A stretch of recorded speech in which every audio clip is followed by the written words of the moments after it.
याजसाठी केला होता टहास, शेवटीचा दिस गोड भावा आता निश्चिंतीने पावलो विसावा, कुंटलिया धावा तृष्णेचिया, कौतुक वाटे झालिया वेचाचे, नाम मंगळाचे तिने गुणे आता निश्चिंतीने पावलो विसावा, कुंटलिया धावा तृष्णेचिया, तुका म्हणे मुक्ती परनेले नोवरी, आता दिवस चारी खेळी मेळी, आता निश्चिंतीने पावलो विसावा, कुंटलिया धावा तृष्णेचिया, समचरण सरोजम सांद्रनीला मुदावम, जगननिहित पाणी मंडलम मंडलाना, तरुण तुलसी माला कंदरम कंजनेत्रम, सदैधवलहासं विठ्ठलं चिन्तयामि।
प्रथमन चरण दुसरे चरण संतांच्या त्यांच्या कृपादाने कधीचा विस्तार बाबा सद्गुरुदास तुकाजा यांच्या गावी केला वास तयास नसावी उदास अलंकापुरी रम्य सिंहासनस्थं पदांबोजे तेजस प्रदिक प्रदेशम विदिंद्रादिदैवै सदा स्तूयमानं समाधिस्थमूर्तिं भजे ज्ञानदेवं नमो ज्ञानेश्वरा निवृत्ति उदारा सोपान देवा मुक्ताबाई नमो त्रिभुवना पावने मुक्ताबाई नमो त्रिभुवना पावने मुक्ताबाई नमो त्रिभुवना पावने मुक्ताबाई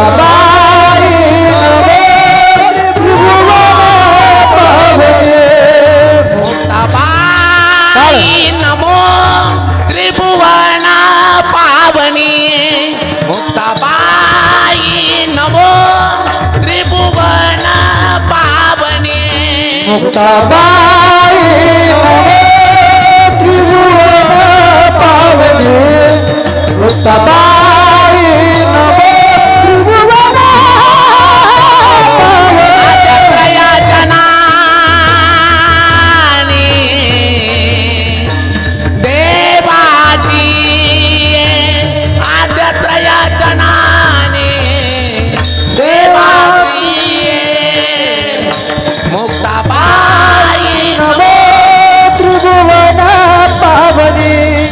मुक्ताबाई नमो त्रिभुवन पावनी मुक्ताबाई नमो त्रिभुवन पावनी मुक्ताबाई नमो त्रिभुवन पावनी।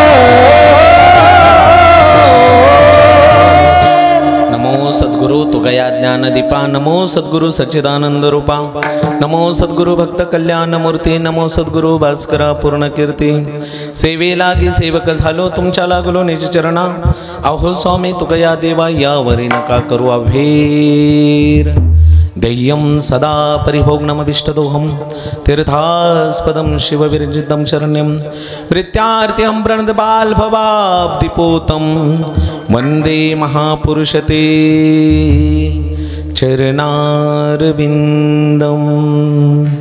वन्दे महापुरुषते चरणारविन्दम्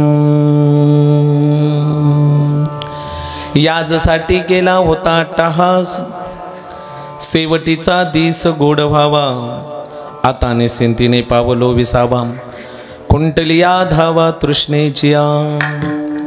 प्रस्तुत कीर्तनरूपी सेवेसाठी निवडलेला अभंग सबंध जगाला भक्तीच्या मार्गाला प्रवृत्त करणारे वारकरी संप्रदायाचे कळस याच्या भूतलावर जन्माला आलेल्या प्रत्येक जीवाचं कल्याण व्हावं म्हणून आपला देह अखंड जिजवणारे जगद्गुरु तुकोबाराय यांचा हा 4 चरणाचा अभंग असून या अभंगाद्वारे आपल्या जीवनामध्ये जो परमार्थ केला आणि परमार्थ केल्यानंतर परमेश्वराची भेट झाली आणि जीवनाचा शेवट गोड झाला याचं यथार्थ दिग्दर्शन करणारा अभंग म्हणजे आजचा अभंग विठाला विठाला।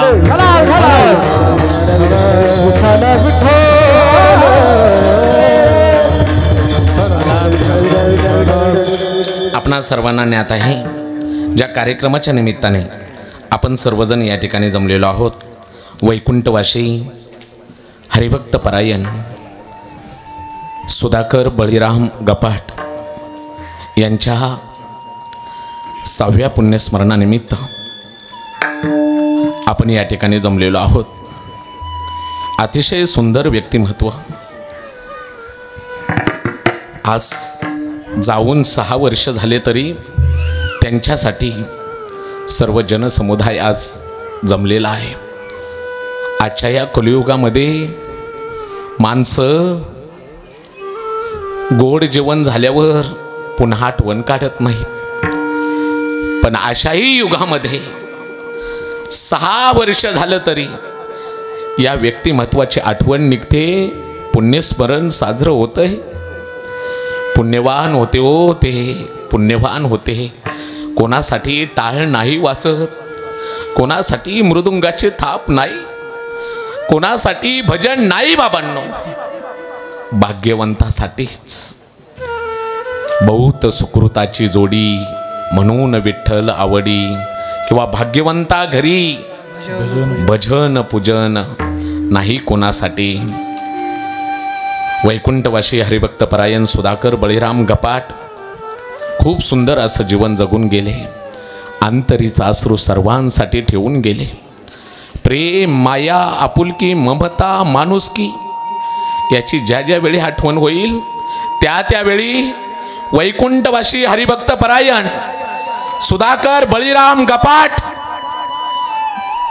यांची आठवण या परिवाराला, कुटुंबाला, ग्रामस्थांना, या परिसराला येत राहील। परमार्थामध्ये आपलं जीवन व्यतीत केलं म्हणूनच जाऊन 6 वर्ष झालं तरी त्यांचा सोहळा होतोय, कोणाचाही सोहळा नाही बाबांनो। एक सांगू तुम्हाला, गेलेली माणसं परत येत नाहीत, पण चांगल्या माणसाच्या आठवणी मात्र येत असतात। डोंगराआड गेलेला सूर्य पुन्हा दिसत नाही, संध्याकाळी गेला की दुसऱ्या दिवशी परत त्याचा उदय होतोच बाबांनो. परत येतो याचाच अर्थ डोंगराड गेलेला सूर्य पुन्हा दिसतो. पण आपल्यात राहणारी आपली माणसं एकदा का काळाच्या पडद्याआड गेली की ती पुन्हा दिसत नाही बाबांनो, पुन्हा नाही दिसत. पण चांगली माणसं चांगलं कर्तृत्व करून निघून गेली,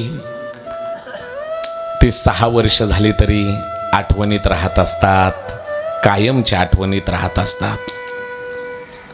असंच जीवन जगून वैकुंठवासी हरिभक्त परायण सुधाकर बळीराम गपाट हे आपल्यातून निघून गेले. कोणी म्हणत असेल एक व्यक्ती गेले म्हणून काय झालं, आहेत की बाकीचे 1000 लोक.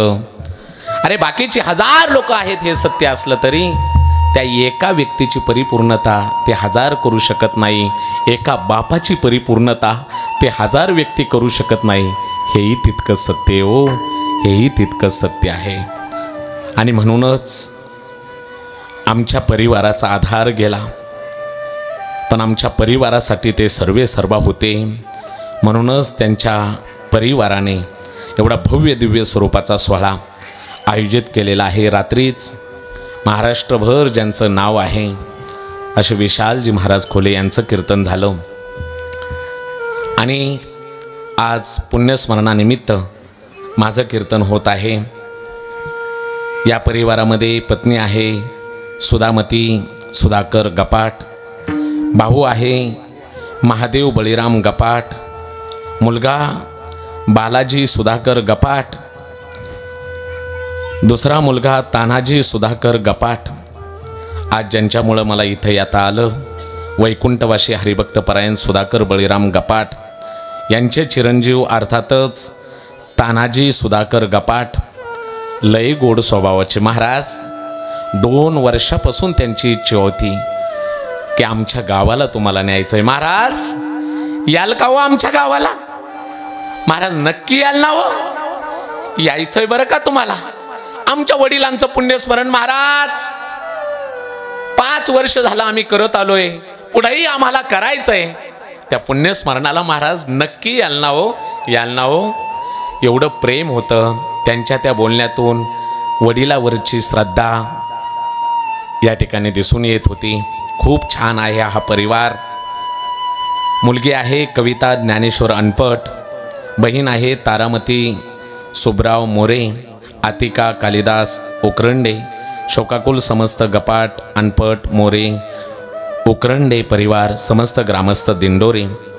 अर्थातच या दिंडोरी गावचं वैभव हरिभक्त परायण सुधाकर बळीराम गपाट आपल्यातून निघून गेले.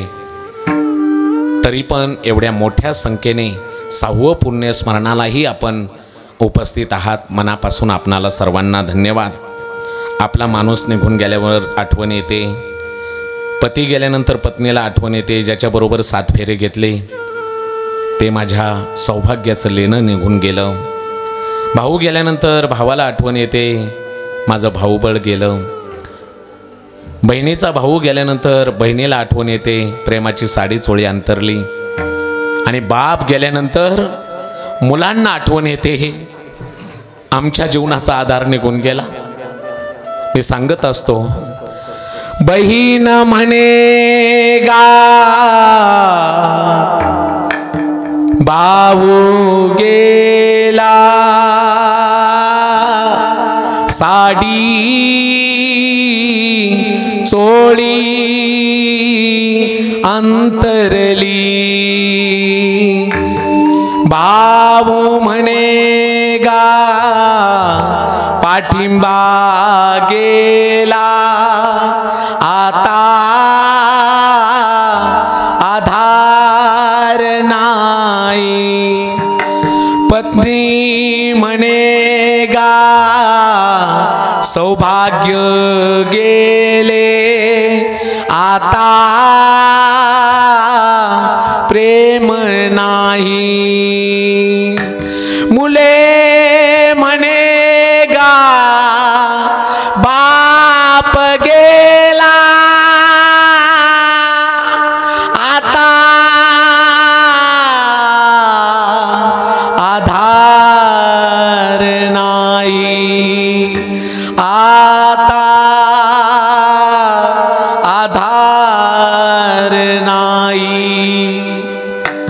सर्वांना आठवण येते बाबांनो. आपल्या कुटुंबातला आपल्या जीवाभावाचा माणसं निघून गेला ना, आपल्या माणसाची आठवण येते. हे दुःख सहन करण्याची ताकद या परिवाराला मिळो एवढी सद्भावना व्यक्त करतो. पुन्हा एकदा या दोन्ही मुलांना अर्थातच बालाजी सुधाकर गपाहट, तानाजी सुधाकर गपाहट दोघांनाही मनापासून धन्यवाद. आपल्या वडिलांवर किती श्रद्धा असावी, भावना असावी, आमचे बालाजीराव आणि तानाजीराव यांच्याकडून शिकावं, यांच्याकडून शिकावं. दोघांनाही मनापासून धन्यवाद. वडिलांच्या आत्म्याला समाधान होत असेल. माझ्या मुलांनी जाऊन मी 6 वर्ष झालं तरी माझ्यासाठी एवढा मोठा सोहळा ठेवलाय. वडिलांचा आत्मा भरभरून आशीर्वाद देईल. विठाला विठाला.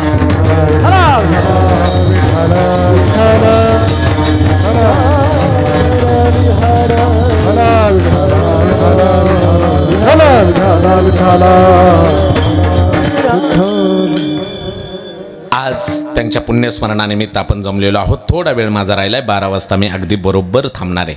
सर्व अंगाचे कान करून ऐकायचंय. खूप लांबून मी आलेलो आहे बाबांनो. ऐका ना बाबांनो, परत परत हा नरदेह नाहीये, योगायोगाने आपल्याला मिळाला. ऐका. काय योग साधला जन्म तुला लाभला, कोण देव पावला नरदेह लाभला, नरदेह लाभला. योगायोगाने आपल्याला हा नरदेह मिळालेला आहे. असं जागावं, असं जागावं, असं जागावं. आपण गेल्यावर आपलं सुद्धा पुण्यस्मरण कोणीतरी करायला पाहिजे. बेटाला बेटा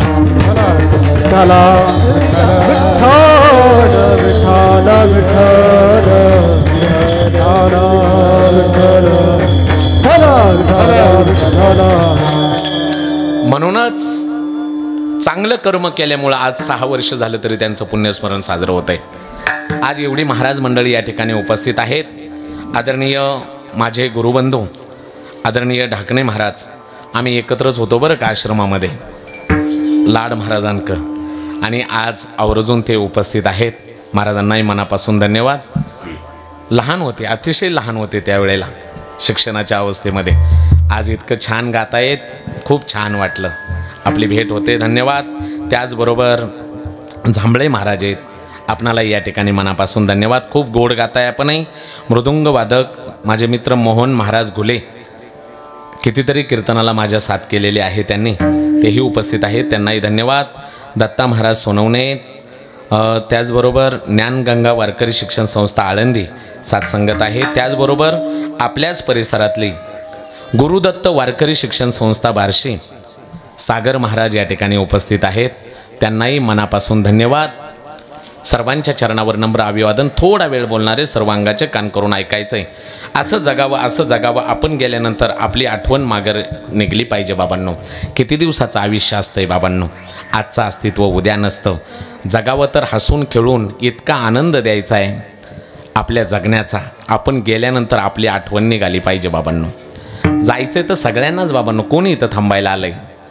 आया है सो जाएगा राजा रंक फकीर, कोई सिंहासन चल पड़ा कोई बंदा जंजीर. येते नाही उराले अवतार, येते नाही उराले अवतार, येते नाही उराले अवतार, येते नाही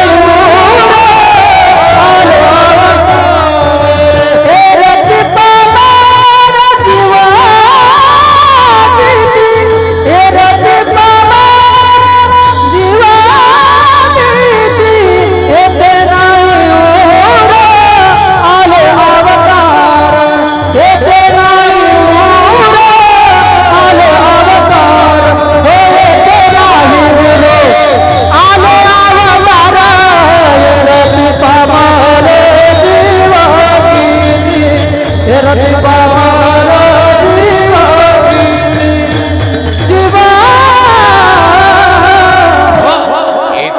उरो आले अवतार, एरते पामर जीव किती.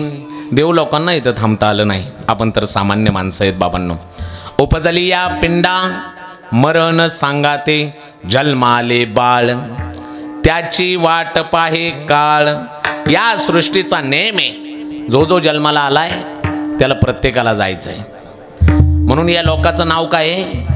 मृत्यू लोक. कारण इथं ज्याने ज्याने अवतार घेतला, रामकृष्णांनी अवतार घेतले पण जावं लागलं त्यांना.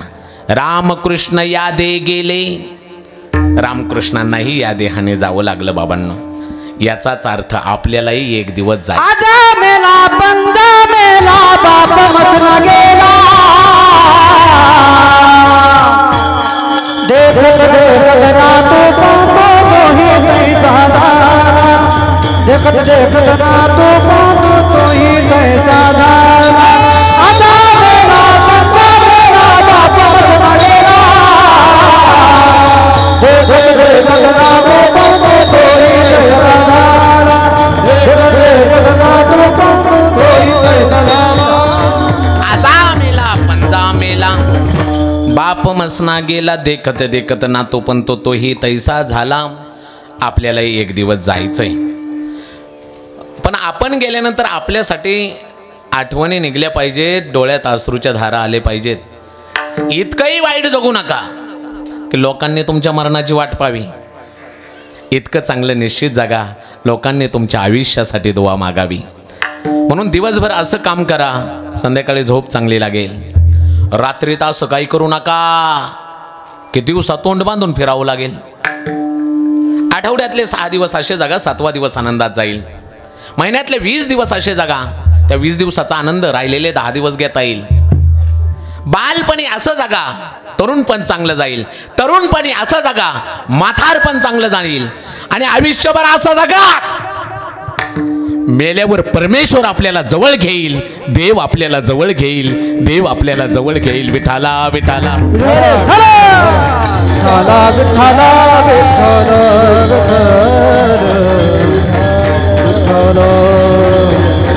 विठाला.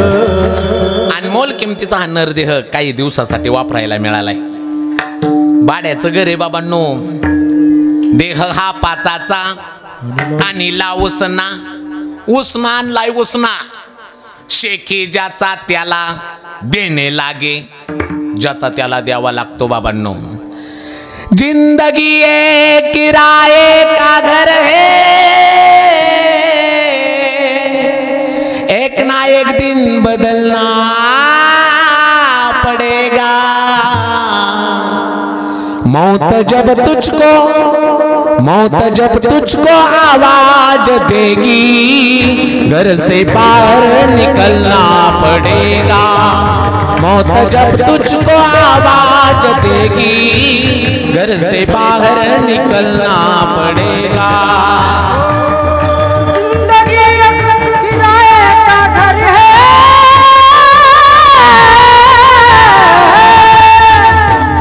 जिंदगी एक किराए का घर है, एक ना एक दिन बदलना पड़ेगा. मौत जब तुझको आवाज देगी, घर से बाहर निकलना पड़ेगा. मौत जब तुझको आवाज देगी, घर से बाहर निकलना पड़ेगा. क्या भरोसा है इस जिंदगी का, क्या भरोसा है इस जिंदगी का.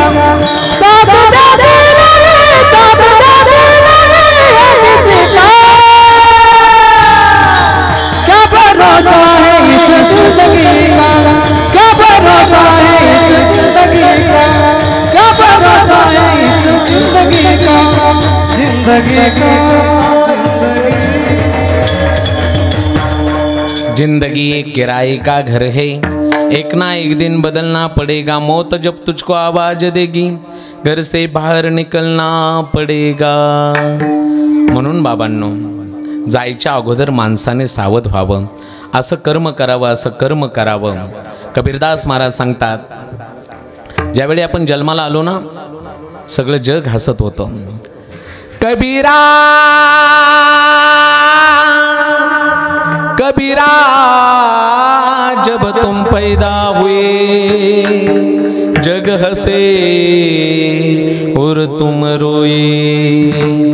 ऐसी करने कर चले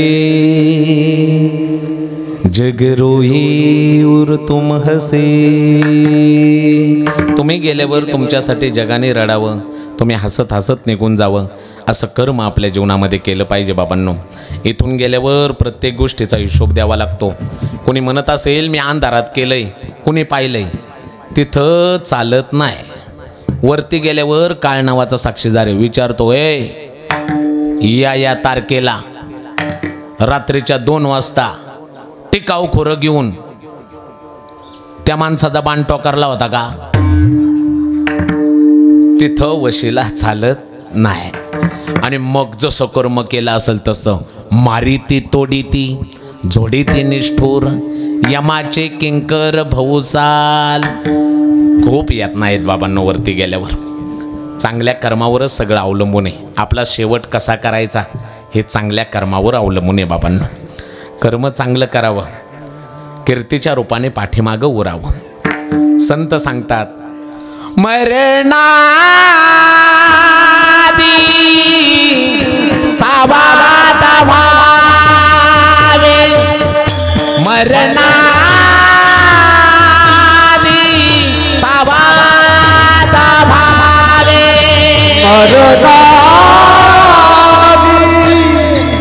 सावध भावे, मरणादी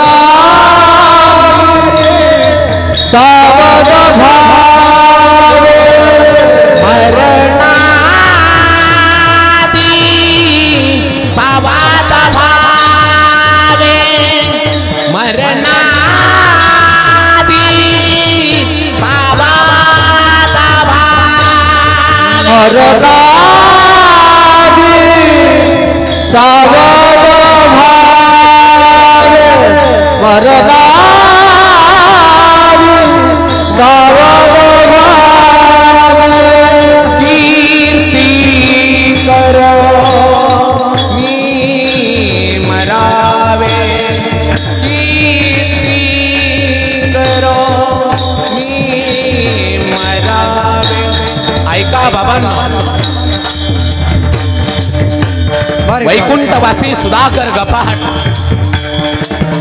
यांच्या 6व्या पुण्यस्मरणानिमित्त परत आयुष्य नाही बाबांनो, परत आयुष्य नाही. कोणत्या टायमाला मृत्यू येईल काय सांगता येते. मौत सबको आनी है, कौन इससे छूटा है. तू फना नहीं होगा ये ख्याल झूठा है. मौत ने जमाने को ये समा दिखा डाला, कैसे रुस्तुम को खाक में मिला डाला. याद रख सिकंदर हौसले तो अली थे, जब गया था दुनिया से दोनों हात खाली थे. जायचंय बाबांनो सर्वांना, पण जायच्या अगोदर असं कर्म करा. संत सांगतात तुमची कीर्ती पाठीमागे राहिली पाहिजे. अरे 6 वर्ष झाली 6 जाऊन, पण आज पुण्यस्मरण साजरा होतोय.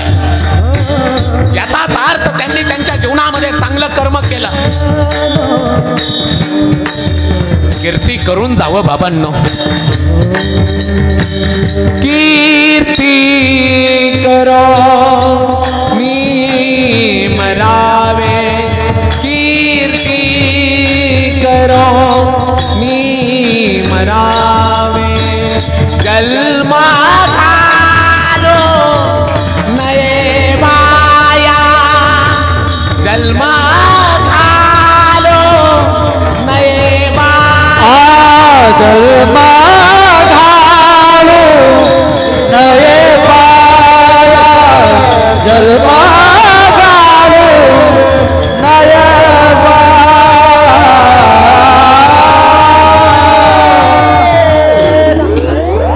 मरणाधी सावध व्हावे, कीर्ती करूनी मरावे.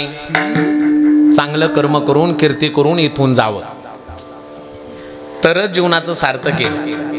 नाहीतर बाबांनो दुसरं काय येतंय बरोबर. धनानी भूमौ पशवश्य गोष्टे नारी गृहद्वारे जनस्मशाने देहचितायां परलोकमार्गे कर्माने गोगच्छेती जीव एका. कर्मच माणसाबरोबर वरती येतं. देव प्रत्येक गोष्ट पाहतो म्हणून चांगलं कर्म करावं. एक आंधळा व्यक्ती रोज मंदिरात जायचा. ऐका बरं का, लक्ष देऊन ऐका, थोडा वेळ माझा राहिलाय. एक आंधळा व्यक्ती रोज मंदिरात जायचा. मंदिरात जाणाऱ्या आंधळ्या व्यक्तीला कट्ट्यावर बसलेले लोक, आता कट्ट्यावर बसलेली चर्चाच करतात. कट्ट्यावर बसलेले लोक म्हणले, ये आंधळ्या, उठला नाही की सकाळी काठी घेतो आणि धडपड करत करत करत निघाला मंदिराकडं दोन्ही डोळ्याने आंधळा. तुला काय देव दिसणार आहे का? आंधळ्या व्यक्तीने दिलेलं उत्तर आज घरी घेऊन जा. तो आंधळा व्यक्ती म्हणतोय, मला चांगलं माहिती आहे, मी दोन्ही डोळ्याने आंधळा आहे, मला देव दिसणार नाही, मला मंदिर दिसणार नाही, मला मंदिराचा कळस दिसणार नाही, मला देवळातली मूर्ती दिसणार नाही. पण मी मूर्ती पाहायला रोज मंदिरात येत नाही, कळस पाहायला मंदिरात येत नाही, मी मंदिर पाहायला मंदिरात येत नाही, मी देवाला पाहायला मंदिरात येत नाही. मी मंदिरात आलेलं माझ्या देवाने पाहावं म्हणून रोज मंदिरात येतोय, म्हणून रोज मंदिरात येतोय. ऐका ना बाबांनो, देव प्रत्येक गोष्ट पाहतोय म्हणून चांगलं कर्म करायचंय. इथून गेल्यावर त्याला हिशोब द्यायचा आहे. त्यावेळेला काय उत्तर देता होशील तू, काय उत्तर देणारे वरती. ऐका ना बाबांनो, इथून गेल्यावर आपलं नाव चांगल्या यादीत निघलं पाहिजे तरच जीवनाला अर्थ आहे. एका गावाला आग लागली होती. आग, लक्ष देऊन ऐका, आग लागली गावाला. कुणी म्हणत होतं बकेट आणा पाणी वता, कुणी म्हणत होतं हांडे आणा पाणी वता, कुणी म्हणत होतं शेजारच्याची बोर चालू करा, कुणी म्हणत होतं अग्निशमक गाडीला फोन लावा. ऐका, गाव पेटला गाव. लक्ष देऊन ऐका. आपापल्या परीने सगळे आग विझवण्याचा प्रयत्न करत होते. हेच त्या गावामध्ये दाणे टिपणाऱ्या चिमणीला कळालं की ज्या गावामध्ये माझं पोट भरतंय ना त्या गावाला आग लागली.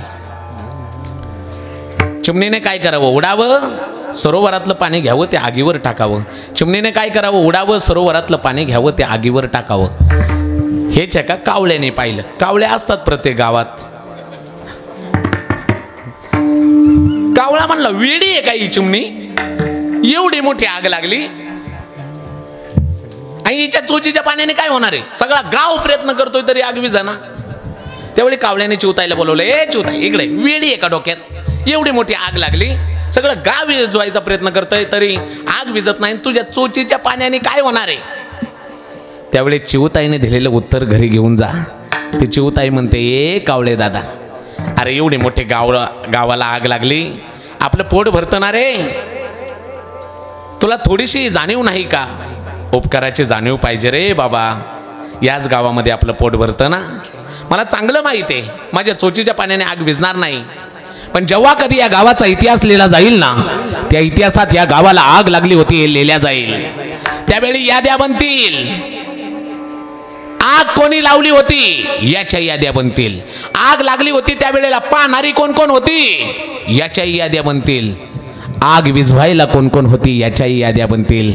ऐक ना कावळे दादा, त्यावेळी त्या इतिहासात माझं नाव पाहणाऱ्यांच्या यादीत नाही, आग लावणाऱ्यांच्या यादीत नाही, आग विझवणाऱ्यांच्या यादीत माझं नाव असेल, आग विझवणाऱ्यांच्या यादीत माझं नाव असेल.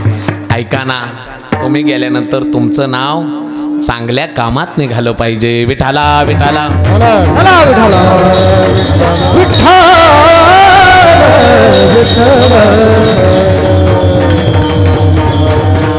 कितीतरी उदाहरणं तुम्हाला सांगेल बाबांनो.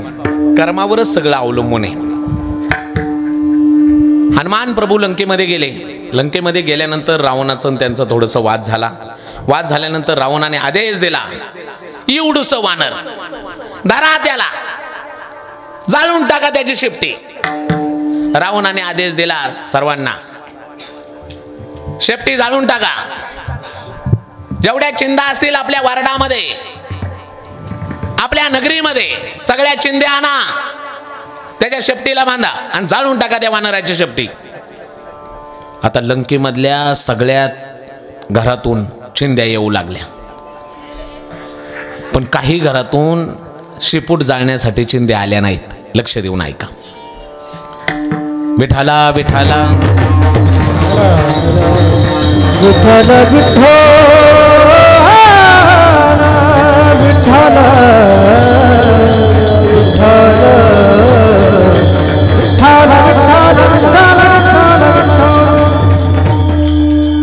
रावणाने आदेश दिला, जाळून टाका या वानराची शेपटी.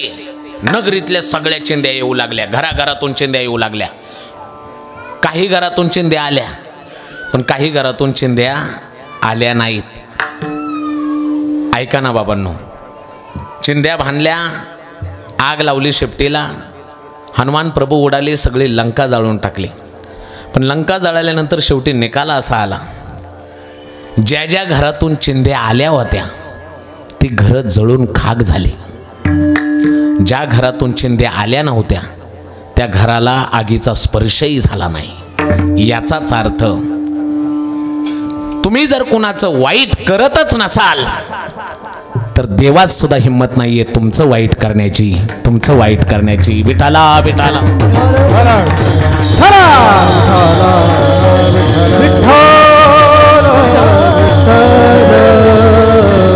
मला कर्मावरच सांगायचंय, कर्मावरच शेवट गोड होत असतो बाबांनो. म्हणून चांगलं कर्म केलं पाहिजे. आणि आजच्या जगात इथलं येतच फेडावं लागतं, म्हणून चांगलं कर्म करावं. कितीतरी उदाहरणं सांगेल तुम्हाला. ए पोरांनो इकडे लक्ष द्या. 3 चोरं होतं. किती? 3. हा, 3 चोरं चोरी करायला निघाले. पण तिघांनी विचार केला, 3 तिघड आणि काम बिघड, आणखी कोणतरी पाहिजे. म्हणून तिघं चालली होती. समोरून 2 तरुण दिसले येताना. विचार केला या तिघांनी, त्या दोघांना घ्यावं म्हणजे आपल्याला चोरी करायला सोपं जाईल. हे तिघही गेले त्या दोघांकडे. येता का आमच्या बरोबर, तुम्हाला वाटा देईल. ते दोघं म्हणले, असंही फिरतोयच आपण, जायला हरकत नाही. ते निघाले चोरी करायला. आता किती जण झाले चोरी करायला? किती जण? 5 जण झाले. गेले एका भल्या मोठ्या शेटजीच्या घरावर दरोडा टाकला, खूप मोठं धन मिळवलं आणि वाटे करण्यासाठी जंगलात आले. वाटे करतच होते तेवढ्यात एक जण म्हणाला, अरे वाटे तर होणारच आहेत, पण रात्री झाल्यापासून सायंकाळपासून काहीच पोटाला खाल्लं नाही. सगळं चाललंय ते पोटासाठीच चाललंय, काहीतरी खाल्लं पाहिजे ना. शेजारी हवे तिथं एक हॉटेल आहे, काही खायला मिळतंय का बघून या. ह्या तिघांनी सांगितलं, तुम्ही दोघं नवीन आलाय, जा तुम्ही काहीतरी खायला घेऊन या. ऐका ना बाबांनो, ते नवीन आलते, ते खायला आणायला गेले. आता या तिघांना माहीत होतं पळून जाणं शक्य नाही, आपलं नाव उघडकीस आणतील ते दोघं. मग त्यांना खायला आणायला पाठवलं. हे तिघं तिथंच बसले. खूप मोठं धन मिळवलं होतं. पण या तिघांच्या मनामध्ये विचार आला, अरे आजपर्यंत एवढ्या चोऱ्या केल्या पण एवढं धन कधीच मिळालं नाही, आणि दोघं आली आणि एवढं मोठं धन मिळालंय. वाटे किती होणार आहेत? 5. काय आपल्या वाट्याला येणार आहे? हे दोघं नसते तर 3च वाटे झाले असते आणि आपली भरभराटी झाली असते. काय करावं, काय करावं, काय करावं, काय करावं, या तिघांच्या मनामध्ये विचार आला. ती आल्या आल्या पुरावा तर नष्ट करायचा आहे, त्या दोघांनाही मारून टाकायचं. लक्ष देऊन ऐका, तुम्ही जसा विचार दुसऱ्या बाबतीत कराल तसाच विचार परमेश्वर तुमच्या बाबतीत घडवून आणतो. याच्यासाठी सांगतोय. तिघांनी विचार केला, अरे ती दोघं आले आले आपण त्यांना जागच्या जागेवर मारून टाकायचं. असा विचार झाल्या झाल्या जी तिकडं खायला आणायला गेलती, हॉटेलमध्ये गेले. रात्रीच्या 2 वाजता जेवण तर तयार नव्हतं. बरणीमध्ये लाडू होते, ते लाडू घेऊन येत होते. इकडं असा विचार झाला त्या दोघांना मारायचं. परमेश्वराने त्या दोघांच्या डोक्यामध्ये बुद्धी घातली आणि विचार दिला. ऐका, त्यांनी विचार केला, आजपर्यंत असंच फिरत होतो दोघं आपण, आज पहिल्यांदा चोरी करायला आलो, एवढं मोठं धन मिळालंय, पण वाटे किती होणार आहेत? 5. काय आपल्या वाट्याला येणार आहे? ते तिघं नसतील तर वाटे 2च होतील, आपली भरभराटी होईल. काय करावं, काय करावं, काय करावं? म्हणून त्यांनी जे लाडू आणले होते त्या लाडूमध्ये जहरी विष टाकलं. ते लाडू त्यांना खायला द्यायचं, मरून जातील, 2च वाटे होतील. ऐका ना बाबांनो, ही दोघं लाडू घेऊन आल्या आल्या हे तिघही अंगावर तुटून पडले. त्या दोघांना जागच्या जागेवर संपून टाकलं. तिघं वाटे करायला बसले. लाडू तर आले होते समोर. वाटे करायला बसल्यानंतर त्या तिघातला एक जण म्हणला, वाटे तर होणारच आहेत, अगोदर लाडू खाऊन घेऊ. लाडू खाल्ले अगोदर जहरी विष होतं, तिघांचा प्राण जागच्या जाग्यावर गेला, धन तिथंच राहिलं. तुम्ही जसा विचार दुसऱ्याच्या बाबतीत कराल तुमच्या बाबतीत तसाच विचार होणार. विठाला विठा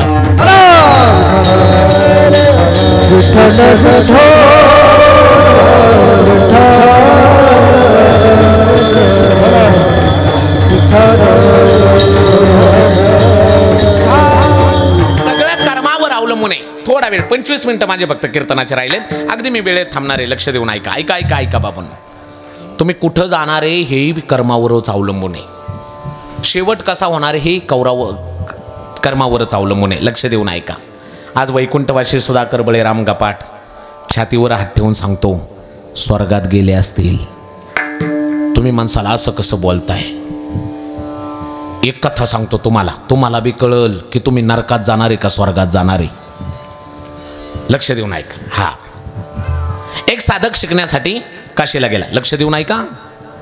एक साधक शिकण्यासाठी काशीला गेला. 12 वर्ष अभ्यास केला.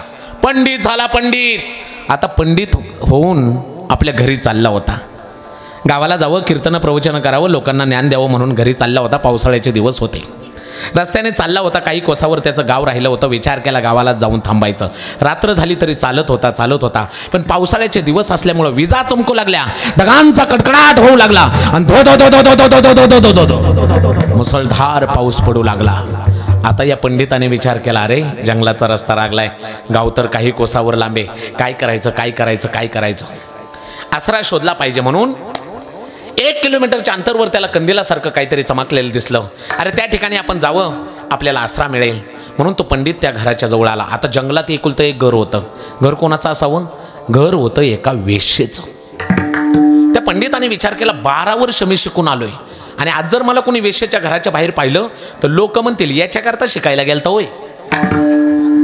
पण पाऊस तर धोधो पडतोय, आपण त्या वेश्येच्या घरात जायचं नाही, कौलाच्या आडुशाला उभं राहायचं आणि सकाळी निघून जायचं. म्हणून तो कौलाच्या आडुशाला उभा राहिला. पाऊस काय बंद व्हायला मागे ना. 2 वाजता रात्रीचा थोडासा पाऊस बंद झाला. पाऊस बंद झाल्या त्या वेश्येच्या घराच्या कडेने एक रस्ता स्मशानभूमीकडे चालला होता. त्या रस्त्याने एक अंतयात्रा चालली होती. अंतयात्रेच्या पाठीमागं चालणारी लोक म्हणत होती, रामनाम सत्य, रामनाम सत्य. तोच आवाज मधी झोपलेल्या वेश्येने ऐकला. तिने आपल्या जवळ झोपलेल्या दाशीला उठवलं, ए उठ, कोणतरी मेलाय. हा मेलेला माणूस स्वर्गात गेलाय का नरकात गेलाय पाहुणे. ती दाशी उठली, दरवाजामध्ये आली, 2 मिनिटं उभी राहिली आणि मध्ये जाऊन आपल्या वेश्येला सांगितलं की मेलेला माणूस नरकात गेलाय. आता एक काशीवरून शिकून आलेलं पंडित व्हायबल झालं. ते ऐकत होतं दोघींचा संवाद. वेश्या असून कसं ओळखलं असेल, जाऊ दे म्हणला, अंदाज केला असेल. ते कौलाच्या आडुशाला उभंच होतं. परत 1 तासाने एक प्रेत गेलं. रामनाम सत्य, रामनाम सत्य असा आवाज आला. परत त्या वेश्येने आपल्या दाशीला उठवलं, जा आणखी कोणतरी मेलंय. हा दुसरा मेलेला माणूस स्वर्गात गेलाय का नरकात गेलाय पाहुणे. परत ती दाशी दरवाजामध्ये आली, 2 मिनिटं उभी राहिली, मध्ये जाऊन सांगितलं, पहिला मेलेला माणूस नरकात गेला म्हणून सांगितलं, आता दुसरा मेलेला माणूस स्वर्गात गेला म्हणून सांगितलं. काशीचा पंडित पूर्ण व्हायबल झाला. काय उपयोग आहे म्हणला एवढं शिकून. वेश्या का असाना, पण हिच्याकडून एवढी विद्या शिकून जायचं की मेलेला माणूस स्वर्गात गेलाय का नरकात गेलाय कसं ओळखायचं. पाठ 4 वाजता वेश्येच्या घराचा दरवाजा वाजवला. कोण? मी काशीचा पंडित. 12 वर्ष शिकून आलोय, पंडित झालोय, तरी पण तुमच्याकडून एक गोष्ट शिकायची. वेश्येने सांगितलं, वेड्या, मी आयुष्यभर पापच केलं, तू काय माझ्याकडून शिकणारेस? नाही नाही नाही नाही. रात्री 2 वाजता पहिलं प्रेत गेलं. रामनाम सत्य असा आवाज ऐकला. तुम्ही तुमच्या दाशीला उठवलं, जा मेलेला माणूस स्वर्गात गेलाय का नरकात गेलाय पाहुणे. तुमची दाशी दरवाजामध्ये आली. पहिला मेलेला माणूस त्याने नरकात गेला म्हणून सांगितलं, दुसरा मेलेला माणूस स्वर्गात गेला म्हणून सांगितलं. मेलेला माणूस स्वर्गात गेलाय का नरकात गेलाय कसं ओळखायचं एवढं मला शिकवा. मी गावाला गेल्यावर लोकांना सांगल, तुम्ही नरकात जाणार आहे, तुम्ही स्वर्गात जाणार आहे, लोक मला किंमत देतील. वेश्येला हसू आलं. अरे वेड्या, मेलेला माणूस कुठे गेला हे तुला कळत नसेल तर काय शिकला 12 वर्ष? नाही मला कळत, सांगा ना तुमच्या दाशीने कसं ओळखलं? त्यावेळी ती वेश्या सांगते, तुम्ही ऐका आणि आज पक्क डोक्यात ठेवा की आपण कुठं जाणार आहे. ती वेश्या सांगू लागले, ऐक पंडिता, 2 वाजता पहिलं प्रेत गेलं. रामनाम सत्य असा आवाज ऐकला. मी माझ्या दाशीला उठवलं, जा मेलेला माणूस स्वर्गात गेलाय का नरकात गेलाय पाहू नये. ऐक. माझी दाशी दरवाजामध्ये आली. तिने पाहिलं प्रेताकडं आणि पहिला मेलेला माणूस नरकात गेला म्हणून सांगितलं. ऐक बाबा, पहिला मेलेला माणूस नरकात गेला तिने कसं ओळखलं? ज्यावेळी ती पहिलं प्रेत पाहत होती, प्रेताच्या मागं चालणारा अफाट जनसमुदाय तिने पाहिला. प्रत्येक जण एकामेकाशी कुजबुजत होतं. अरे बरं झालं हा मेला. कधी कुणाचं चांगलं केलं नाही, अनेकांची भांडच लावली, सगळ्यांचं वाटोळच केलं. अरे बरं झालं मेला. अरे ज्याच्या अंतयात्रेच्या पाठीमागं चालणारी लोक जर असं बोलत असतील, बरं झालं हा गेला, तर निश्चित असा आयुष्यभर वाईट जगलेला असावा. म्हणून माझ्या दाशीने अंदाज काढला, वाईट कर्म केलं की दिशा नरकाच्या दिशेने असते. म्हणून माझ्या दाशीने अंदाज काढला, पहिला मेलेला माणूस नरकात गेला. आणि ज्यावेळी दुसरं प्रेत चाललं होतं, अफाट जनसमुदाय माझ्या दाशीने पाहिला. प्रत्येकाच्या डोळ्यामध्ये अश्रूच्या धारा होत्या. अरे हा माणूस आणखी काही दिवस तरी जगायला पाहिजे होता. काय जीवन जगला, परमार्थ केला, पांडुरंगासाठी टाळ वाजवला, भजन केलं. अरे काय स्वभाव होता या माणसाच्या. कधी आपल्या तोंडाने कुणाला वाईट शब्द बोलला नाही. काय कर्म केलं. अरे हा माणूस आणखी काही दिवस तरी जगायला पाहिजे होता. अरे जो जगावा म्हणून लोक अपेक्षा करतात, तो निश्चितच आयुष्यभर चांगला जगलेला असावा. आणि जो चांगलं कर्म करतो तो स्वर्गातच जातो. म्हणून माझ्या दाशीने अंदाज काढला, दुसरा मेलेला माणूस स्वर्गात गेला, स्वर्गात गेला, स्वर्गात गेला. तुम्ही नरकात जाणारे का स्वर्गात जाणारे हे तुमच्या कर्मावर अवलंबून आहे. वैकुंठवासी सुधाकर गपाट 6 वर्ष झालं तरी त्यांची आठवण आपण विसरू शकत नाहीये.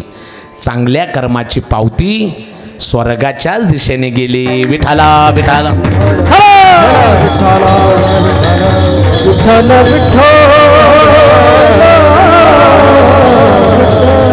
चालताना त्रास होईल तरी माणसाने चालावं बरं का.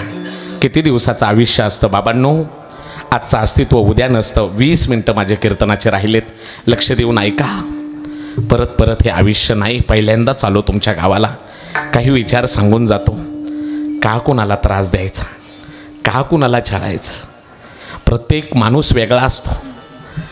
अरे बापासारखा मुलगा नसतो, मुलासारखी सून नसते. नातं नवरा बायकोचे का असताना भांड्याला भांडे लागतच असते. अरे पटले जरी नाही, गाडी मात्र हाकायची असते. बोलणे बंद करून वाद करून संसाराचे गणित चुकायचे नसते. नाती ही झाडाच्या पानासारखे असतात. एकदा तुटली ना, त्यांची हिरवळ कायमची निघून जाते. विकोतोड आपण म्हणतो, त्यांनी माझं असं केलंय, मी आयुष्यभर त्याचं तोंड पाहणार नाही. आणि मेलेवर मात्र आवरजून जातो पायाला. पण तुम्ही आलाय हे कळायला तो जिवंत नसतो. मेल्यावर माणसाला भेटायला जाण्यापेक्षा जिवंत असताना भेटून घ्या. मेल्यावर माणूस चांगला होता म्हणण्यापेक्षा जिवंत असताना चांगलं म्हणायला शिका बाबांनो. परत परत आयुष्य नाहीये. जिंदगी में ना जाने कौन सी रात आखिरी होगी, जिंदगी में ना जाने कौन सी बात आखिरी होगी. मिलते जुलते बातें करते रहो यारो, ये जिंदगी दोबारा नहीं मिलती, ये जिंदगी दोबारा नहीं मिलती, ये जिंदगी दोबारा नहीं मिलती. जन्म मिलना भाग्य की बात है, मृत्यु होना समय की बात है, मगर मृत्यु के बाद भी लोगों के दिल में जीवित रहना ये किए हुए अच्छे कर्मों की बात है, ये किए हुए अच्छे कर्मों की बात है. म्हणून कुणाला हसवता नाही आलं तरी चालेल, पण कुणाच्या रडण्याचं कारण होऊ नका. कुणाला घर बांधून देता येत नसेल तर नका बांधून देऊ, पण कुणाची झोपडी जाळू नका. कुणाच्या घरात प्रकाश आणता येत नसेल तर नका आणू, पण कुणाच्या घरात अंधार करू नका. कुणाचं चांगलं करता येत नसेल तर नका करू, पण कुणाचं वाईट करू नका. परत परत हे आयुष्य नाही बाबांनो, परत परत हे आयुष्य नाहीये. चांगलं कर्म करा. चांगल्या वाटेवर चालताना संकट येतात तरी पण माणसाने चालायचं असतंय बाबांनो.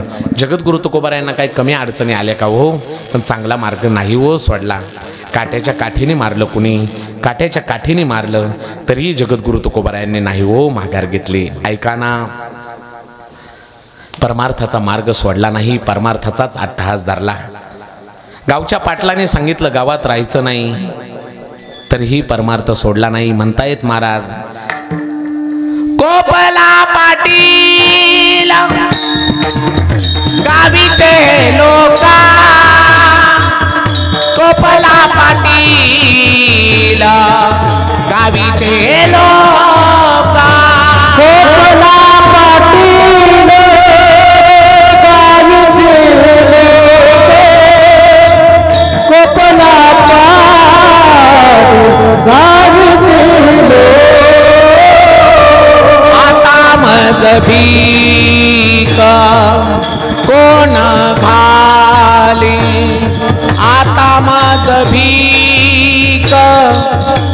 कोण घाली आता माझ भिका कोण घाली.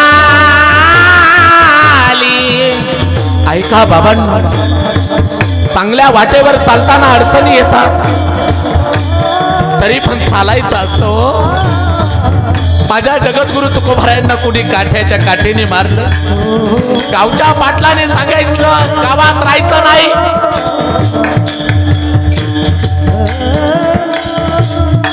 जगद्गुरु तुकोबाराय सांगताय देवाला, देवा आता दिसू नये जना,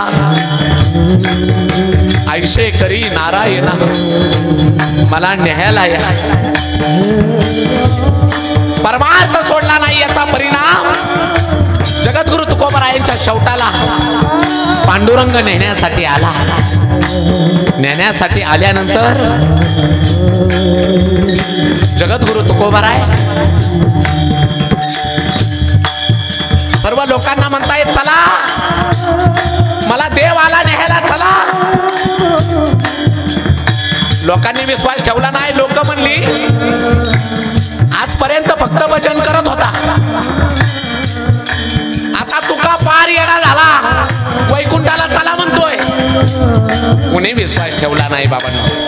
शेवटी जगद्गुरु तुकोबारायांनी लोकांना सांगितलं मला सोडण्यासाठी गोपाळपुरापर्यंत चला. निघालेत सगळे लोक. परमेश्वराचं दर्शन होईल. जगद्गुरु तुकोबाराय सर्वांना सांगतायत चला देवाचं दर्शन घडवून आणतो तुम्हाला. बारीक त्यावेळेला भरपूर मोठा जनसमुदाय तुकोबारायांना वाट लावण्यासाठी चालला. त्या लोकांना जगद्गुरु तुकोबाराय सांगताय जातो बाबांनो, आजपर्यंत तुमच्यात राहिलो, जातो माझ्या गावाला. आम्ही जातो आमच्या गावा, आम्ही जातो आमच्या गावा, आम्ही जातो आमच्या गावा, आम्ही जातो आमच्या गावा. बाबांनो आजपर्यंत तुमच्यात राहिलो, काही चुकले असेल तर माफी असा.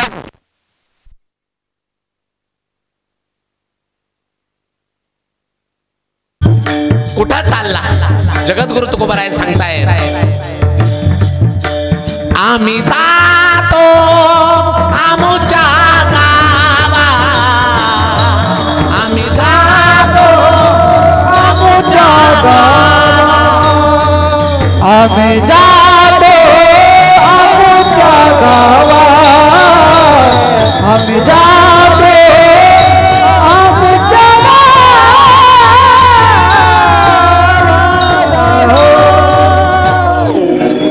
आम्ही जातो आमच्या गावाला सांगतायत. त्यावेळी एका साधकाने विचारलं काय हो महाराज, परमार्थ करताना अडचणी आल्या पण तुम्ही परमार्थ सोडला नाही, कशासाठी? त्यावेळी जगद्गुरु तुकोबाराय सांगतायत ते बघ जगाचा मालक परमेश्वर पांडुरंग मला नेण्यासाठी आलाय, तो आल्याशिवाय शेवट गोड होत नाही. माझ्या जीवनामध्ये परमार्थाचा अट्टाहास याच्यासाठीच केला. अभंगाचं याच्यासाठी केला होता अट्टहास, याच्यासाठी केला होता अट्टहास, याच्यासाठी केला होता अट्टहास.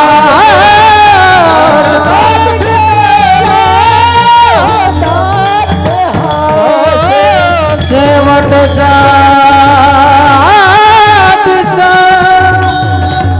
गोड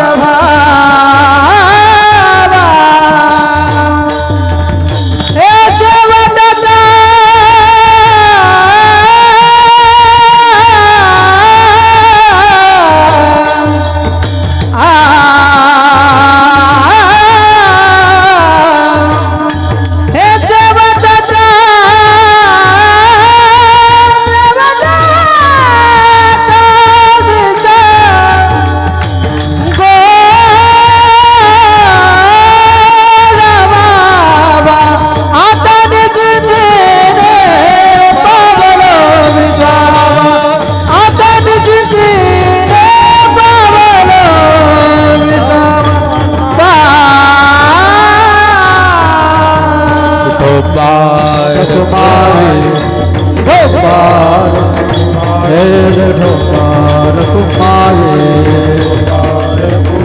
आव ढोबार कुमारी आव ढोबार कुमारी हे ढोबार कुमारी हे ढोबार कुमारी हे ढोबार कुमारी जय ढोबार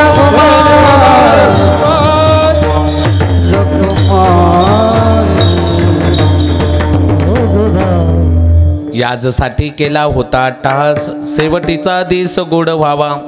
10 मिनिटं माझे राहिले. 10 मिनिटं सगळ्यांनी शांत राहायचंय. शेवट गोड देवाशिवार होत नाही. शेवट तो होतो तुझ्याने गोड म्हणून चाड दरी तसे. आणि शेवटचं गोड तेच खरं असतं. शेवटीचे गोड तेचे खरे गा. ऐका ना, आवश्यक तो शेवट येर अवघी खटपट. किती मोठ्या बंगल्यात राहिला म्हणजे तुमचा शेवट गोड होईल नाही बाबांनो. किती पैसा कमवला म्हणजे तुमचा शेवट गोड होईल नाही. शेवट गोड होण्यासाठी शेवटाच्या वेळेला देवच लागतो बरोबर. म्हणून शेवटच्या वेळेला तरी आयुष्यभर देवाची आठवण काढावीच, पण मरायच्या वेळेला देवाशिवार माझं कोणी नाही हे मात्र पक्क डोक्यात ठेवायचं. देव माझा मी देवाचा. शेवट गोड करायचा असेल तर अंतकाळीचा सोयरा तुका म्हणे विठोधरा. शेवटाच्या वेळेला देवाशिवार कुणाची आठवण काढायची नाही. मग तुम्ही म्हणसाल महाराज कुणी कुणाचा शेवट पाहिलाय का? आजकाल कुणी झोपतच जातंय, कुणी अटॅकने जातंय, कुणी दडकून जातंय आणि तुम्ही म्हणताय शेवटाच्या वेळेला देवाची आठवण काढा. 10 मिनिटं माझे राहिलेत, लक्ष देऊन ऐका. साधू संतांनी फक्त एवढंच सांगितलं नाही की शेवटाच्या वेळेला देवाची आठवण काढा. साधू संतांनी तुमचा शेवट माहीत नसेल तर शेवट सांगतो, मृत्यू सांगतो, मृत्यूही सांगितला. ऐकायचंय तुम्हाला? आपला मृत्यू जवळ आलाय कसं ओळखायचं? ऐकायचंय? ऐका, फक्त कोणी घाबरू नका, लक्ष देऊन ऐका. ऐका, तुम्ही सकाळी उठला, पूर्व दिशेला चालायला निघाला, तुमची सावली कुठं पडली पाहिजे? बोला ना. पश्चिमेला. सकाळी उठला, पूर्वेकडे चालताना सावली तुमची पश्चिमेला पडली पाहिजे. पण यदा कदाचित पूर्वेकडे चालताना तुमची सावली पश्चिमेला न पडता जर दक्षिणेला पडत असेल तर समजून जा 6 महिन्यात आपल्याला जायचं बरं का. आता तरी रामकृष्ण हरी म्हणलं पाहिजे. आणखी सोपं करून सांगतो. ज्ञानोबरायांनी याच्या वेळी अभंगच लिहिला. ज्ञानेश्वर महाराजांनी कानी बोटे घालून या नाद जे पहावे न दिसता जाणावे 9 दिवस. कानात बोट घालायची बघा, बारीक आवाज येतो गुंग. तो आवाज जर बंद झाला तर समजून जायचं अरे 9 दिवसात जायचं बरं का. आता तरी रामकृष्ण हरी म्हटलं पाहिजे. पुढं माऊली सांगतात बोहया पाता नदी सती जाना आयुष्याची गणना 7 दिस. डोळ्यांनी बोहया पाहिच्या. डोळ्यांना जर भोवया दिसल्या नाहीत तर समजून जायचं अरे 7 दिवसात आपल्याला जायचं बरं का. आता तरी रामकृष्ण हरी म्हटलं पाहिजे. शेवटचं सांगतो. ज्या दिवशी माणूस मरणार असतो ना त्या दिवशी त्याच्या नाकाचा शेंडा वाकडा होतो. तुम्ही कोणत्या बी मेलेल्या माणसाचा नाकाचा शेंडा आवर्जून पहा. नाकाचा शेंडा वाकडा होतो आणि तो डोळ्याला दिसत नाही. माऊली ज्ञानोबराय सांगतात ज्या दिवशी डोळ्यांना तुमचा नाकाचा शेंडा दिसणार नाही समजून जा अरे आज आपल्याला जायचं बरं का. आता तरी देवाची आठवण काढली पाहिजे. ज्ञानदेव म्हणे हे साधूचे लक्षण अंतकाळी आपण पहावेगी. शेवटच्या वेळेला सगळ्यांनी पहा. काय काय माणसाने कीर्तनातच नाकन बोहया चेक करून घेतल्या. हे बारकं पोरग महाराज नाकाकडे पाहतय. आपलं किती राहिले? हाय आहे बाळा भरपूर आहे. ऐका, शेवटाच्या वेळेला जर शेवट गोड करायचा असेल तर देवाची आठवण काढा. जगद्गुरु तुकोबाराय सांगतात परमार्थ केला परमार्थाचा अट्टहास केला, शेवटाला देव भेटला. खरंच माझ्या जीवनामध्ये परमार्थाचा अट्टहास याच्यासाठीच केला होता, याजसाठी केला होता अट्टहास. शेवटीचा दिस गोड व्हावा. आता जीवनामध्ये देव मिळाला काय पाहिजे महाराज? देव मिळाल्यावर काय? ए पोरांनो, इकडे उत्तर द्या. रामायणामध्ये सीतेला कोणी पळवून नेलं? बोला ना. रामाने? कुणी? रावणाने. हा, रावणाने पळवून नेलं. जात असताना एका निंदनीय पक्षाला कळालं की माझ्या जगाच्या मालकणीला पळवून नेतोय. निर्दयी हा रावण.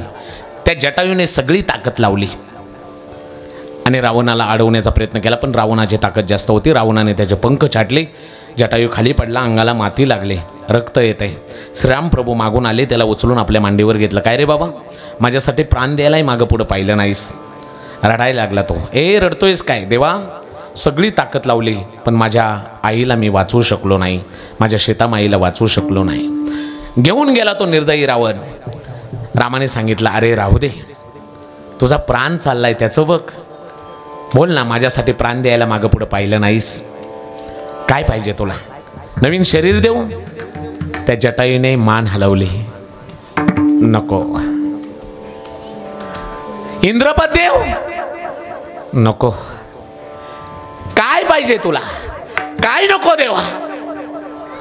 निंदनी अशा गिधाडाच्या योनीला जन्माला आलो, पण माझं काय भाग्य असेल, जगाच्या मालकाने आज मला मांडीवर घेतलंय.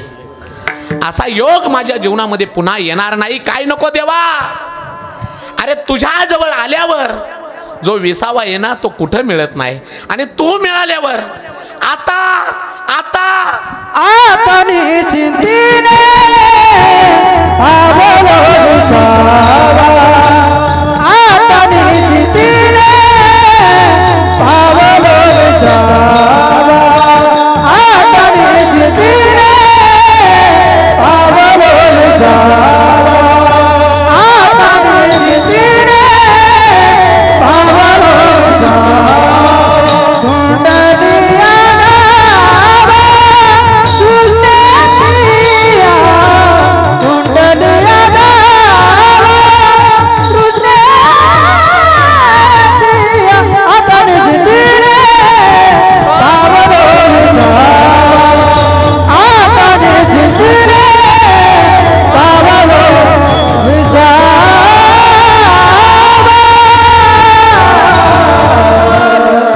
निश्चिंतीने पावलो विसावा. कुंटलिया धावा तृष्णेचिया. देवा, तू मिळाला, आता विश्रांती आहे. काही नकोय, दुसरं काही नकोय. खरंच देव मिळाला, शेवट गोड झाला. कशामुळं झाला? परमार्थ केला, त्याचं नामस्मरण केलं. नामस्मरण केलेल्याचं कौतुक वाटतंय. कौतुक वाटे झाली या वेचाचे, नाम मंगळाचे तेने गुणे. जीवनामध्ये परमार्थ करत जा बाबांनो. परमार्थच तुमचा उद्धार करेल, परमार्थच तुमचा शेवट गोड करेल. लक्ष देऊन ऐका.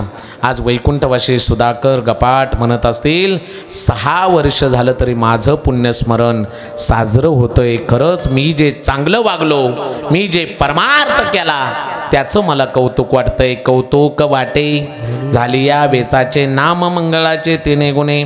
आणि परमार्थ केल्याचा परिणाम, ती मुक्ती नावाची पोरगी, ती कुणाशी बी लग्न करत नाही. ती जरा हटखोर पोरगी. आताच्या मुली कशा म्हणतात, बाबा मी त्याच्याबरोबर लग्नाला तयार आहे, पण मला अगोदर त्याच्याशी बोलायचंय.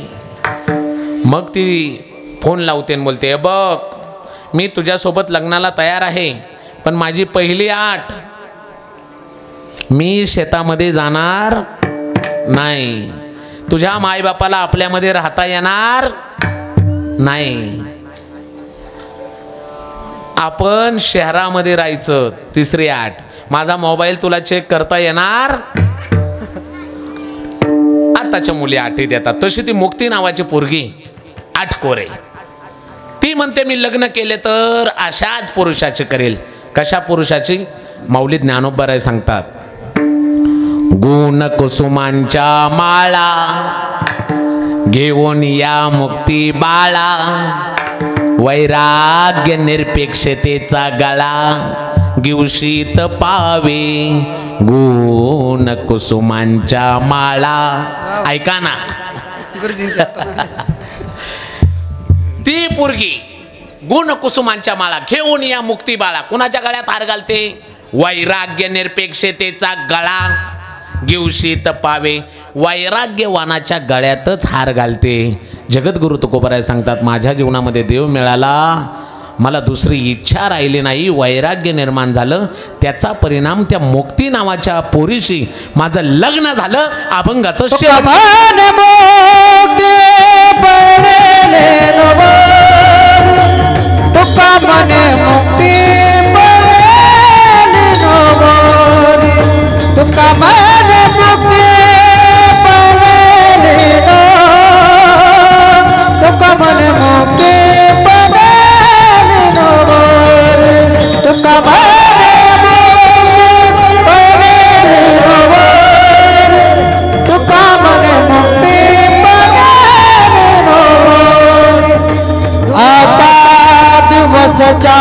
खेळ मेळी आता दिवस चार खेळ मेळी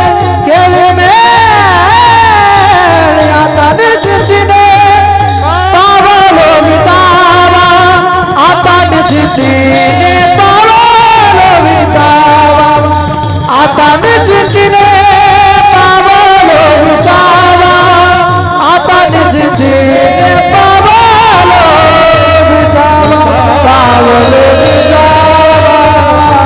ज्ञानेश्वर माऊली ज्ञानराज माऊली ज्ञानेश्वर माऊली महाराज ज्ञानेश्वर माऊली ज्ञानेश्वर माऊली ज्ञानेश्वर.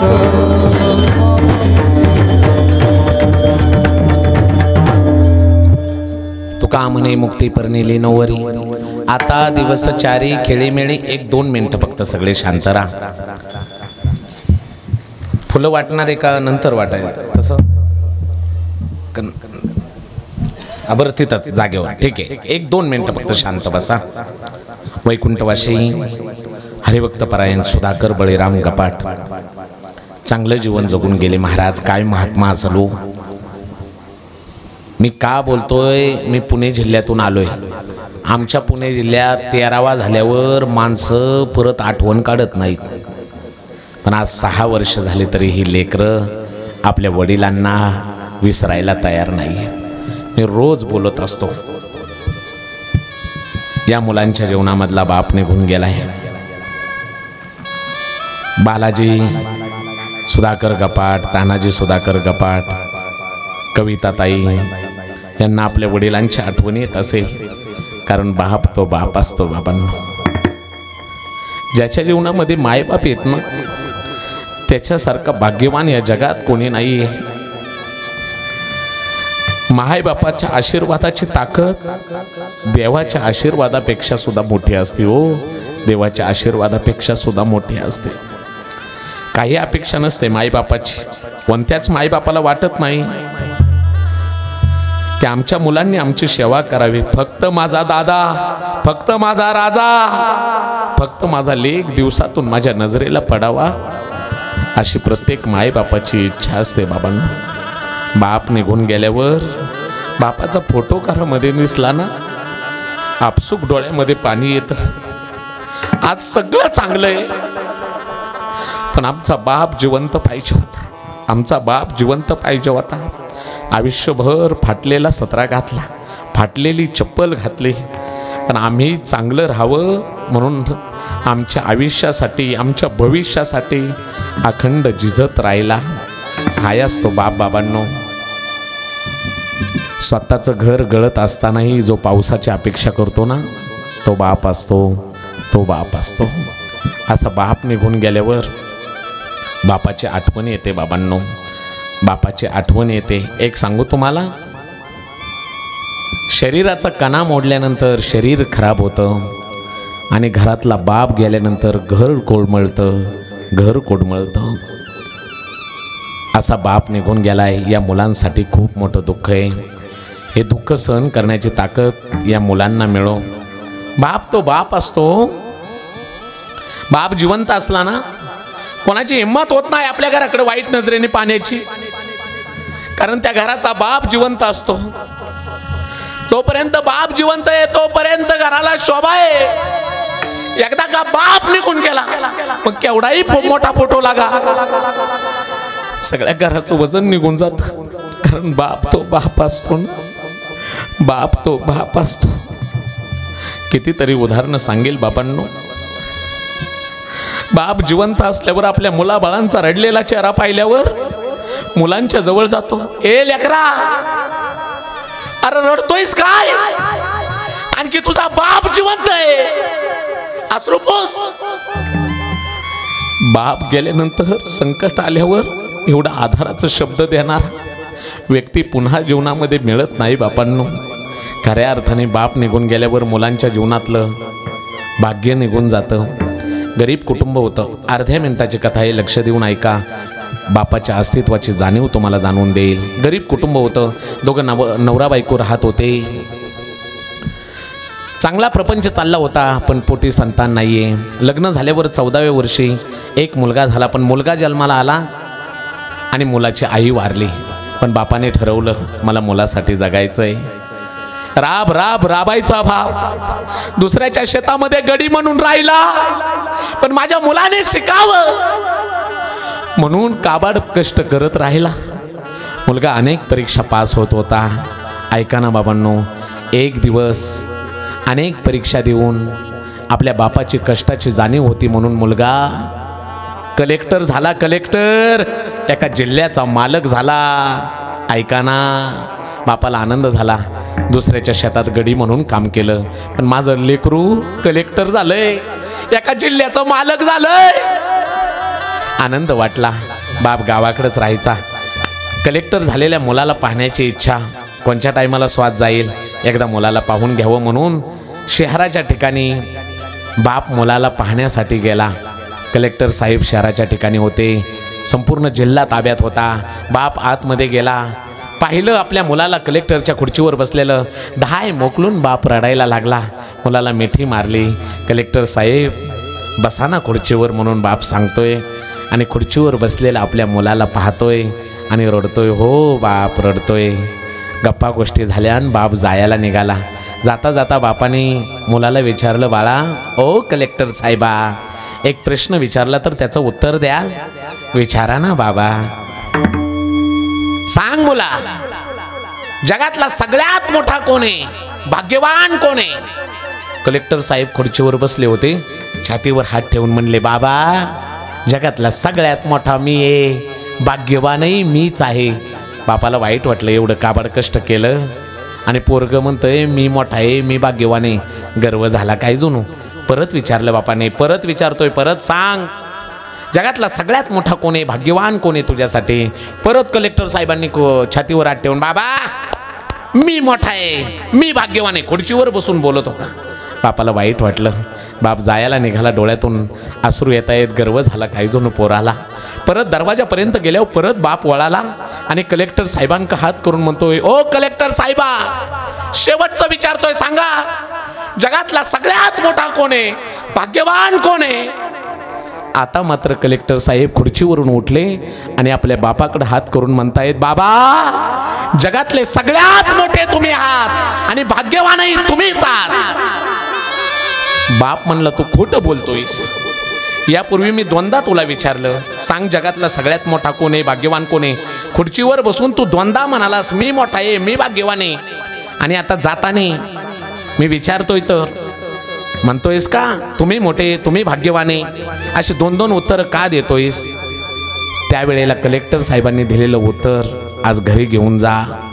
बापाच्या अस्तित्वाची जाणीव तुम्हाला घडवून आणील. ऐका ना, कलेक्टर साहेब सांगतायत रडून, बाबा खरे मी सुरुवातीला दोनदा म्हणालो मी मोठा आहे, मी भाग्यवान आहे. का म्हणालो बाबा माहित आहे का?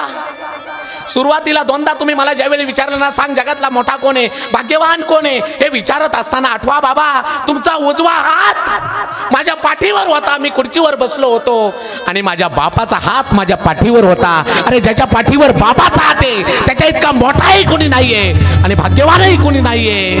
बाबा तुमचा हात माझ्या पाठीवर होता म्हणून मी म्हणालो मी मोठा आहे, मी भाग्यवान आहे, कारण तुमचा हात माझ्या पाठीवर होता. पण तिसऱ्या वेळेला बाबा तुमचा हात माझ्या पाठीवरून निघून गेलता.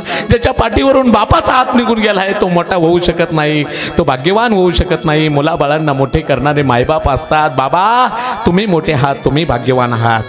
बाप तो बाप असतो बाबांनो, बाप तो बाप असतो. परत कधी प्रसंग आल्यावर खूप बोलेल. आज माझ्या तानाजीरावांना, बालाजीरावांना, ताईला आठवण येत असेल आपल्या बापाची. एक कविता म्हणतो आणि मी थांबतो. 12 वाजून गेलेत. ऐका ना बाबांनो, हे म्हणत असतील कसा होता आमचा बाप.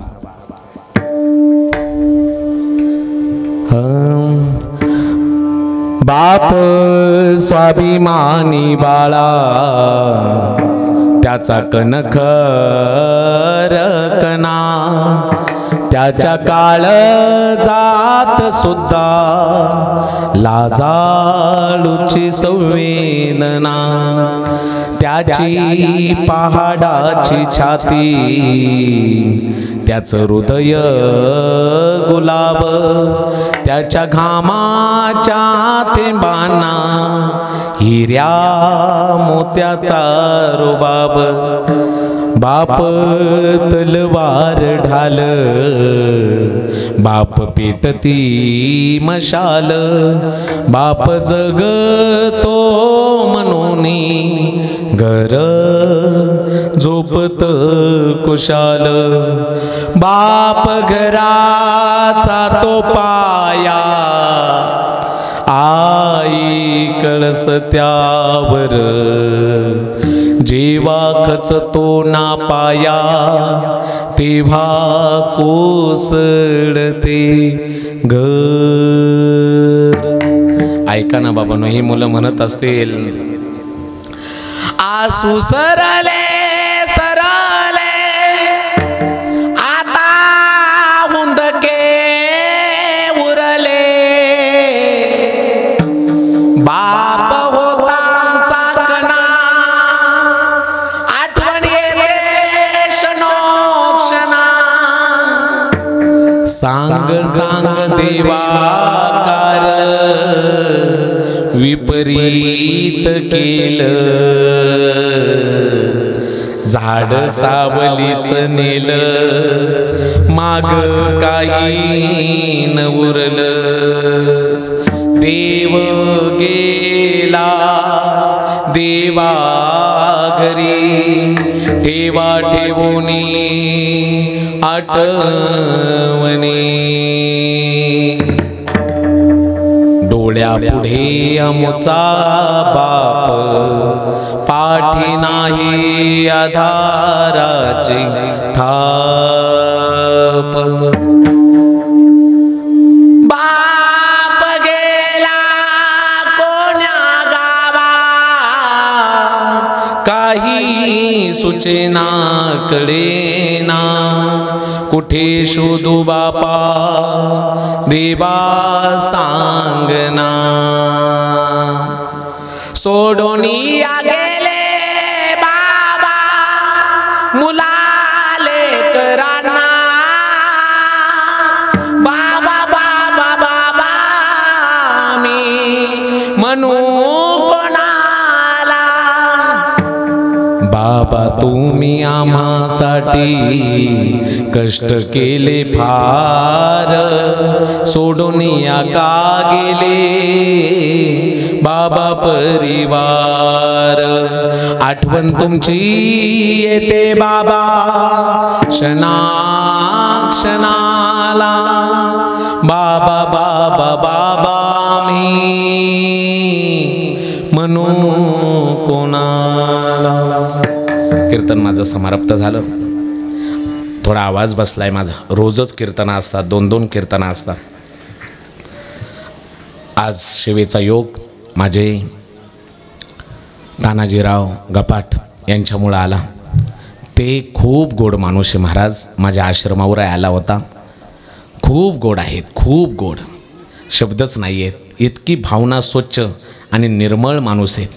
मुलं अशी आहेत, हे वडिलांचे संस्कार आहेत. दोन्ही मुलं माझे बालाजीराव, तानाजीराव सुंदर स्वभावाची आहेत. एक सांगू तुम्हाला, मुले कशी स्वभावाचे असतात हे आईवडिलांवर ठरत असतं. दोघंही इतके सुंदर आहेत. 6 वर्ष झालं आपल्या वडिलांना विसरायला तयार नाही आहेत. एवढा भव्य दिव्य स्वरूपाचा कार्यक्रम, लाखो रुपये खर्च करून एवढा मोठा कार्यक्रम करत आहेत. वडिलांसाठी एवढा मोठा सोहळा करताय. करोडोनी रुपये तुम्हाला मिळतील वडिलांच्या आशीर्वादाने, आणि तुमचं चांगलंच होईल. छातीवर हात ठेवून बोलतो. आज इथं येण्याचा योग आला.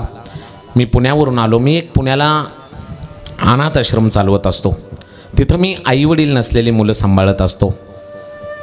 जर या परिसरामध्ये आईवडील वारलेली मुलं असतील तर आमच्या आश्रमामध्ये पाठवा. शेवटच्या श्वासापर्यंत त्या मुलांना मी सांभाळेल. अशीच मुलं मी सांभाळतो. माझे तानाजीराव आलते आमच्या आश्रमावर बरं का. सगळ्या मुलांना भेटून आले. रडले सुद्धा आश्रमावर आल्या होत्या मुलांकडे पाहिल्यावर. अशीच मुलं परत आमचे मोहन महाराज. आईवडील नसलेली मुलं मी सांभाळतो. असतील तर माझ्याकडे पाठवा. कीर्तन प्रवचन करून त्यातून मिळालेल्या पैशावर त्या मुलांना मी सांभाळत असतो. रोज कीर्तन करतो. कोण कशासाठी कीर्तन करत असेल, पण मी त्या निराधार मुलांचं पोट भरावं म्हणून रोज कीर्तन करतो. तानाजीरावांना वाटलं महाराज तर येतातच, पण नवनाथ महाराजांना बोलवलं तर आश्रमाला मदत होईल, त्या पोरांसाठी मदत होईल, आणि म्हणून मला हा कार्यक्रम त्यांनी आवर्जून दिला. कीर्तन कुणाला किती आवडलं मी सांगू शकत नाही, पण तुम्ही एकच जणही उठला नाहीत, लक्ष देऊन ऐकत होता. मनापासून धन्यवाद. अशी अनाथ मुलं असतील तर माझ्याकडे पाठवा. कीर्तनातून मिळणाऱ्या पैशातून त्या मुलांना मी सांभाळतो. अशी 68 मुलं आमच्या आश्रमामध्ये आहेत ज्यांचे मायबाप वारलेत. महाराष्ट्रातल्या 9 जिल्ह्यामधून महाराष्ट्र शासनाने माझा सन्मानही केला. टी व्हीला बातम्या होत्या. देवेंद्र फडणवीस आणि नामदेव शास्त्री सानप मठाधिपती भगवानगड या दोघांच्या हस्ते सन्मान झाला. अशी मुलं असतील तर पाठवा. खूप छोटी छोटी मुलं आहेत माझ्याकडे. एक मुलगा आत्ताच बघा 3-4 महिन्यापूर्वी आलाय, राहतच नाही तो माझ्याबरोबर. आलाय इकडे रे बाळा. ह्याचे वडील वारले, आईने दुसरं लग्न केलं. नाव काय आहे तुझं? माऊली. गाव कुठलं तुझं? लातूर. लातूरचं आहे. किती दिवस राहणार माझ्यापाशी? 5 दिवस. लहान आहे, 3.5 वर्षाचं आहे. कायमचा राहणार ना माझ्यापाशी? हा. मला सांभाळशील ना म्हातारपणी? हा. अशी 68 मुलं आपल्या आश्रमावर आहेत ज्यांचे मायबाप वारलेत, जे निराधार आहेत. अशाच मुलांसाठी मी काम करतो. कीर्तन प्रवचन करून त्यातून मिळालेल्या पैशावर या मुलांना मी सांभाळतो, किंवा कोणी देणगी दिली त्याच्यावर आश्रम चालतो. कोणता स्वार्थ नाही आहे. उलट मी विचार केला, एवढी मुलं झालेत आणि मी जर लग्न केलं तर मी माझ्या बायका पोरांचा विचार करेल, मी स्वार्थी होईल आणि या मुलांकडे दुर्लक्ष होईल. असं व्हायला नको. म्हणून माझ्या जीवनामध्ये मी संकल्प केला की आपण लग्न करायचं नाही. लग्न न करता संन्यास घेऊन माझं संपूर्ण जीवन मी अनाथ मुलांसाठी समर्पित केलेलं आहे. आज पहिल्यांदाच कीर्तन करण्याचा योग आला. इथं आवाज पार बसलाय माझा. गोड मानून घ्या, एवढंच बोलतो. लक्ष राहू द्या. कधी पुण्याला आलात तर म्हणू नका आमचं तिकडं कोणी नाही. आश्रमावर या, मुक्कामी या. 1-2 दिवस मुक्काम करा तिथं. या मुलांमध्ये राहा. देव भेटल्यासारखं तुम्हाला होईल. देव भेटल्यासारखं नक्की या, एवढंच बोलतो. आणि माझ्या सेवेला पूर्णविराम. सगळ्या माझ्या महाराज मंडळींनी खूप गोड साथ केली. डाकणे महाराज आम्ही एकत्र राहिलेलो आहे. खूप किती गळा तयार झाला आहे महाराज, आणि लहान होते माझ्यापेक्षा, आणि किती तयारीचा आवाज तयार केला आहे. अंगावर अगदी शहारे येत आहेत त्यांचा आवाज ऐकल्यावर. खूप गोड तयारी. धन्यवाद माझ्या महाराजांना. इकडं माझे मित्र दुसरे आदरणीय मोहन महाराज यांनाही मनापासून धन्यवाद. खूप गोड स्वभाव आहे माझ्या महाराजांचा. तुम्हालाही खूप खूप धन्यवाद. इकडं आमचे पकवाज वादक खूप गोड वाजवत होता आपण. महाराजांनाही धन्यवाद. इकडं आमचे दुसरे महाराज खूप गोड साथ केली सर्वांनी. अनिकेत महाराजवीर, सगळी महाराज मंडळी, वारकरी शिक्षण संस्थेतील सर्व बालक, सर्वांना मनापासून धन्यवाद. तुमच्या गुरुजींनाही धन्यवाद. खूप गोड तयारी आहे तुमची. सर्वांना धन्यवाद. शेवेला माझ्या पूर्णविराम. आणि आज या कार्यक्रमासाठी काल आणि आजही ज्यांची गोड माईक सिस्टीम होती, कसली सांगायची गरज नाही आहे, सुंदर अशी माईक सिस्टीम, त्यांच्यासाठी एकदा जोरदार टाळ्या. गोड अशी साथ त्यांनी दिलेली आहे. आणि माझा कीर्तनकार, बरोबर ना, माझा कीर्तनकार यूट्यूब चॅनल, संपूर्ण महाराष्ट्रभर अनेक कीर्तनकारांची कीर्तने ज्या यूट्यूब माध्यमातून प्रसारित होत असतात, असे माझा कीर्तनकार यूट्यूब चॅनल शूटिंग केलं. आमच्या दादालाही मनापासून धन्यवाद. कालपासून ते या ठिकाणी आहेत. मला फोन आला होता त्यांचा, महाराज या बरं का, कीर्तन शूट करणारे खूप गोड आहेत. आणि माझा कीर्तनकार या चॅनलचं नाव चांगल्या महाराष्ट्रभर सगळीकडे प्रसारित आहे. तुम्ही सुद्धा आवर्जून हे कीर्तन, कालचं कीर्तन पुन्हा यूट्यूबला पाहू शकता. त्यांचा चॅनल सबस्क्राईब करा आणि घंटी दाबायला विसरू नका. माझा कीर्तनकार चॅनल. दादाला माझ्या धन्यवाद. शेवेला पूर्णविराम. विठ्ठल जय जय.